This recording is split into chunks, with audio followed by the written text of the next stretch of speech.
வயிற்று கடுப்பு நீங்க அரச இலை கொழுந்தை மோருடன் அரைத்து மோருடன் கலந்து குடிப்பதன் மூலம் வயிற்று கடுப்பு குணமாகும். மந்தம் அஜீரணம் குணமாக கருவேப்பிலையை உலர்த்தி பொடி செய்து மிளகு சுக்கு சீரகம் உப்பு பொடியாக்கி கலந்து வைத்துக் கொள்ளவும். சோற்றுடன் 1 கரண்டி பவுடர் சேர்த்து பிசைந்து சாப்பிட்டு வந்தால் மந்தம் நீங்கும். மலக்கட்டு நீங்கும். சிறுநீர் எரிச்சல் குணமாக அன்னாசி பழச்சாறு சாப்பிட சிறுநீர் எரிச்சல் குணமாகும்.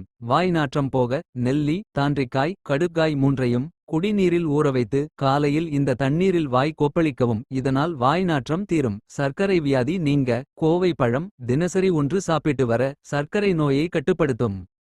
உடல் ஆரோக்கியம் குறித்த இத்தகைய அரிய தகவல்களை தாங்கள் தெரிந்து கொள்வதுடன் மட்டுமல்லாமல் மற்றவர்களுக்கும் தெரியப்படுத்திட இதனை அதிகம் பகிரவும். இயற்கை உணவு மருத்துவ ஆலோசகர் பாரம்பரிய சிகிச்சை சித்த வைத்தியர் சுரேஷ்.